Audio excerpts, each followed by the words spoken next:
Hey, so the other night we had a paint and pour class, which those are pretty fun. I don't know if you've ever done those before, but you basically send your drawing in, and the person that hosts it sketches it out for you, kind of like trace it on a canvas, and then they bring all the paints and the paint brushes and all that stuff, and kind of help guide you if you're not artistic um, into painting the painting that you sent in. And I was just thinking about that today and how it's super therapeutic for me. If you don't know, I have an art background. So when I was in middle school, I wanted to take art classes. And I remember going in and I took one like class, which I don't remember how in middle school it was, but somehow I had the option, like an elective, to take an art class. And I did. And I remember the teacher, this is like a pivotal moment in my life, is the teacher told me, she was like, you shouldn't do any more art. You don't have artistic talent. And at that time, I mean, middle schooler, I was like, all right, well, I guess that's it. You're not an artist.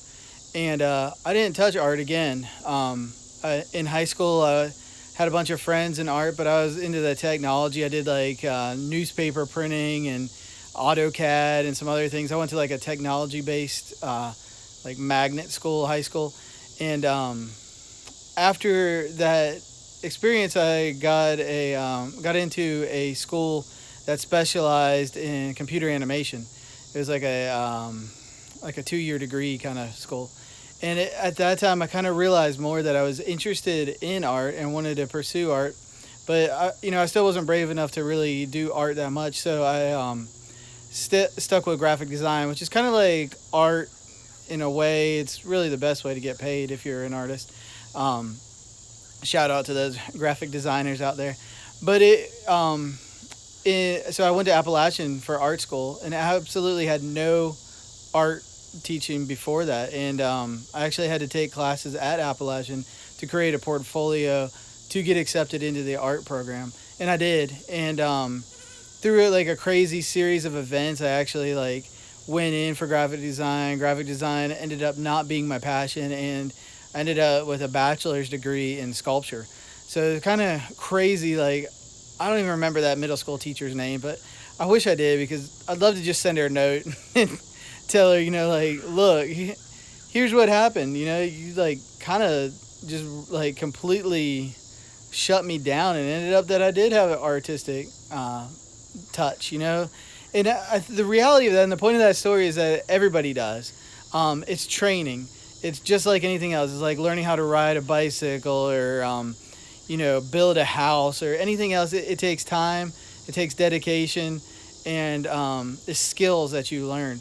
But when you do that, you're able to express yourself in a way that I don't think you can express yourself any other way. Artistic expression is something that, as humans, I think we're really unique in that. You don't see any other species doing any kind of art, what I mean?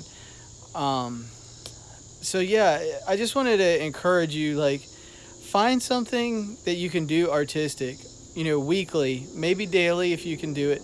Get a little sketch pad, get one of those learn how to draw books, or there's all kinds of courses now. Lacey got a couple of cool courses for the kids where they can like learn how to draw alongside with a teacher, and it's all online, so you can pause it and learn. And it's super cool. I love doing those along with them. And we have another friend that is doing some watercolor paintings, and those have been beautiful. And so I just want to challenge you, find a way to be artistic every day, every week, and push yourself out of that zone of thinking, hey, I'm not artistic, I just can't do this.